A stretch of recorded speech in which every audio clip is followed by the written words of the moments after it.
Hello and welcome to The Closer Cut with me, Wasim Mirza. This show's all about having a one-to-one conversation with the leaders and thinkers from the worlds of business, tech and beyond, exploring the ideas, the experience and the thinking of remarkable voices from the Closer Speakers Consultancy roster. But there's only one catch. Each speaker is only allowed 20 minutes to articulate their keynote and will be suitably challenged by me. Each episode invites a single guest into a conversation designed not just to explore what they think, but how they came to think it. In this episode, I'm joined by serial entrepreneur, investor, public speaker, and author of The System Gambit, Ritavan. He works at the intersection of systems thinking, leadership, and strategic decision-making. And today the aim is very simple: to explore the ideas behind his work, the assumptions he challenges, and the way he sees modern organizations, leadership, and change. Ritavan, welcome to The Closer Cut. Thank you, Wasim. Great to be here. Now, you've had a career spanning tech leadership, investing, and now authoring. What drew you to formalize this into a book? Yeah, so the gambit actually is a term in chess, right? It's a move in chess where you sacrifice a bit of material like a pawn or a piece that's not too powerful to gain a structural advantage. And my idea was to sort of take this gambit mechanism from chess and to bring it to systems thinking, right?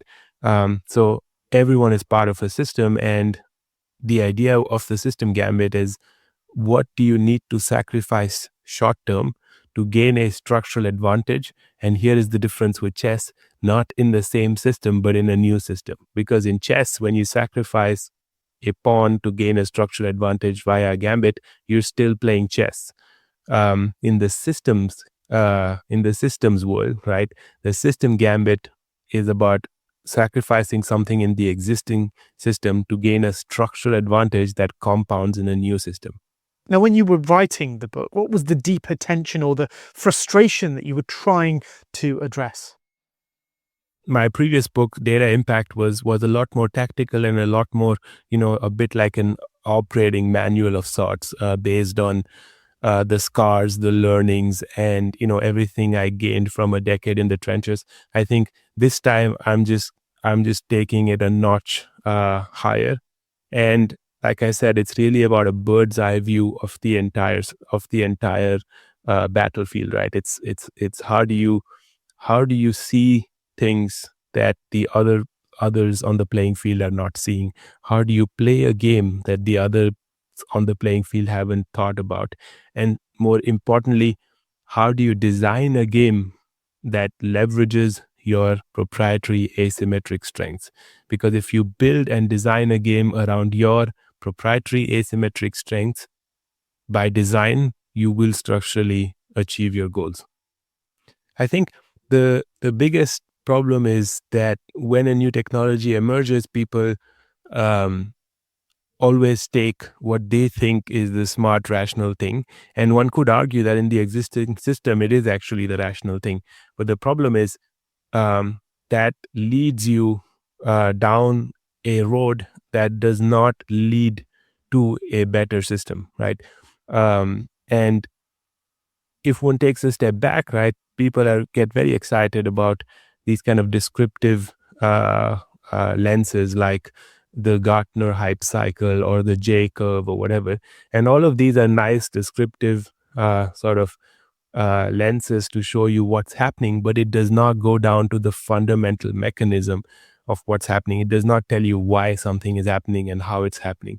And my goal with the system gambit is to not be that concerned with the descriptive lens on the phenomena, but to really go down to the core mechanism, the core structural systems part that's resulting in something.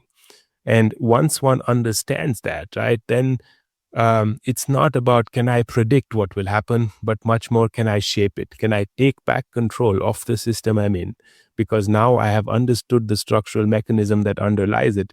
And can I use that to shape the future and not just try to sit back and try to forecast what will happen?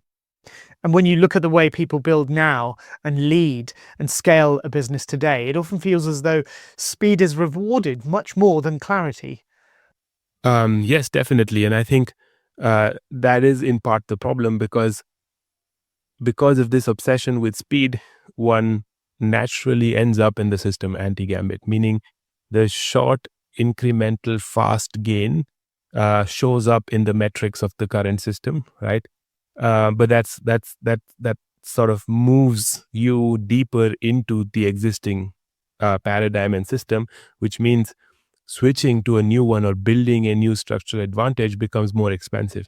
And so in some ways, that kind of short term greedy optimization is essentially destroying long term potential. Um, and and I think that is worth highlighting. So you don't achieve a great long term large outcome by doing small optimal steps in the short term, right? And I think this is also mathematically provable, because if you're trying to build a compounding loop, that is a kind of system, a kind of a structure where these kind of small incremental short term steps do not lead to an optimal solution overall. What do you think most people often get wrong about building or leading within complex systems? It's not about saying, oh, this person is not innovative enough, or that other person is more innovative, or this person is not agile enough and this other person is more agile. So it's not really about saying you need to do more of something, but it's much more about going back to first principles, right? From a systems thinking perspective, and understanding why certain outcomes, certain behaviors take place. What are the core underlying mechanisms? Why, in many ways, those behaviors are rational, right? So, if you are in an existing system as a leader or an investor today, a business leader or investor, you have that pressure to show a quick short term quote unquote win, right? But what that does is it by achieving that short term win, you're essentially blocking yourself from unlocking a much larger longer term win structurally. And I think that argument is super important, because it needs to be made and it needs to be laid out step by step, rigorously and in detail, so that you can justify to your board, to your investors, to whoever you're accountable to, why making that quick short term, shoot from the hip kind of move is probably the worst thing you can do in the short term.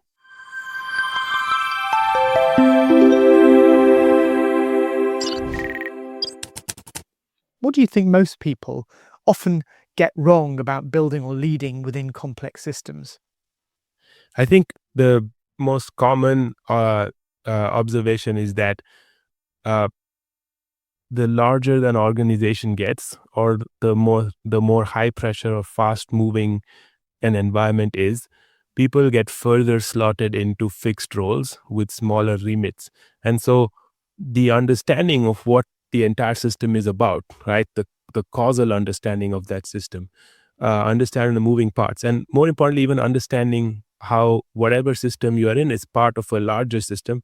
I think all that goes away, because in the day-to-day operations in the trenches, you don't have time to think about the entire, if of the entire battlefield, because you're in your trench. All you're trying to do is stay alive, look ahead and shoot if something moves.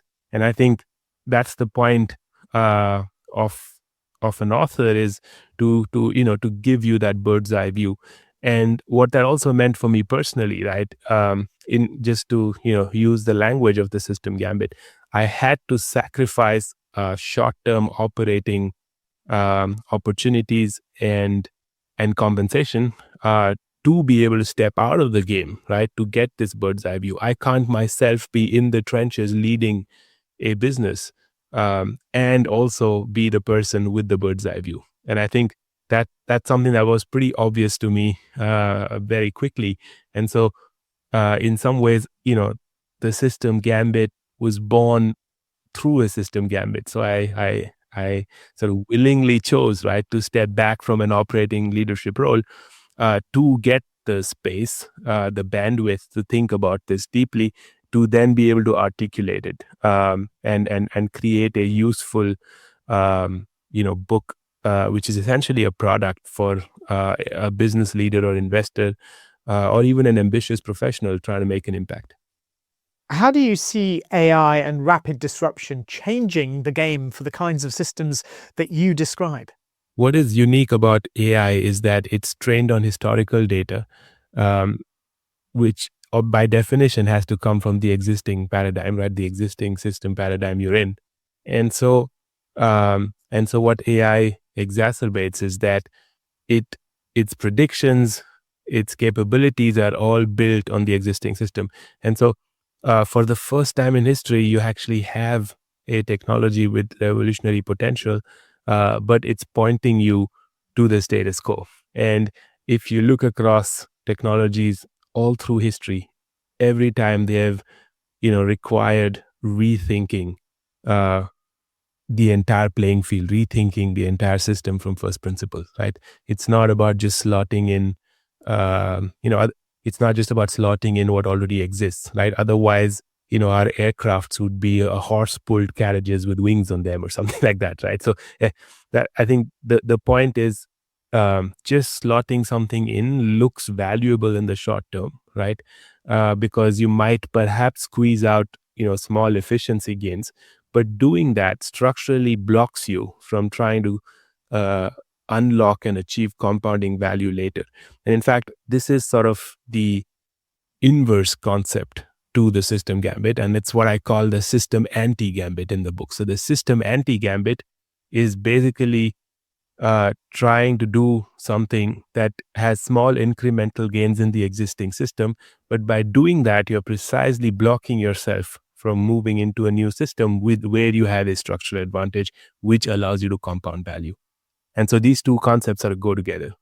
So it's very interesting. It's actually very different from, I think, the way people expect things to go. So as we discussed, right, what's unique about AI is that it slots into every existing paradigm essentially because it's trained on historical data from that paradigm. So AI is actually, the canonical example of the system anti-gambit, meaning AI is custom made to be slotted into whatever you're doing if you do not take a step back and think from first principles from a systems thinking perspective.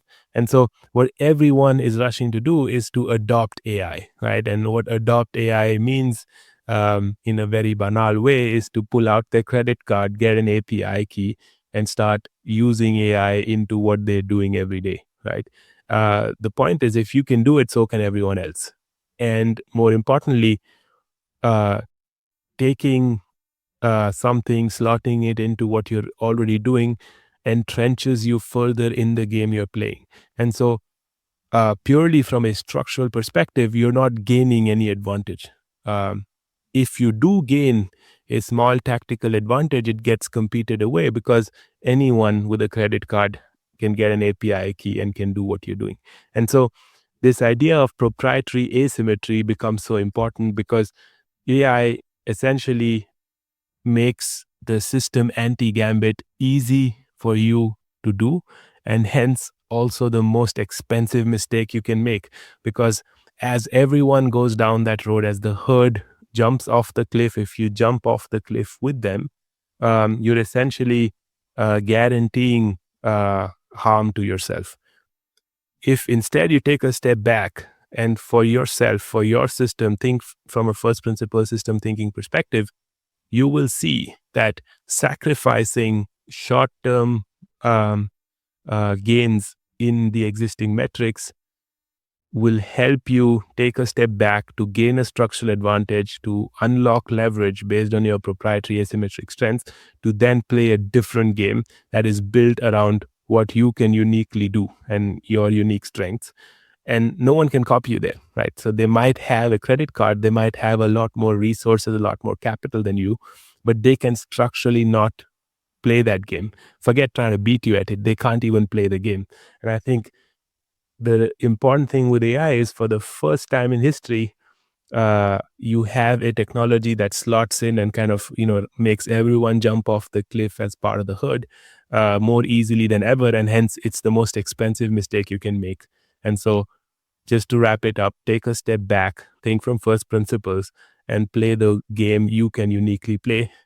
And then, by definition, you are most likely to win it. So just before we close then, when people finish a conversation like this one with you, what do you most hope stays with them afterwards? I mean, the only thing I care about is that they engage with this and that they bring it to life in their, in their system, in their world, in their life, and that, it makes their life better. That's the only thing that matters. Ritavan, thank you very much. Thank you, Wasim. Great to speak to you.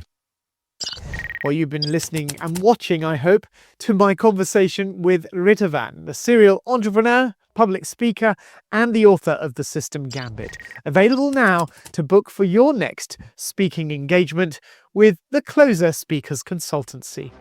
I'm Wasim Mirza, and this is The Closer Cut. Bye-bye.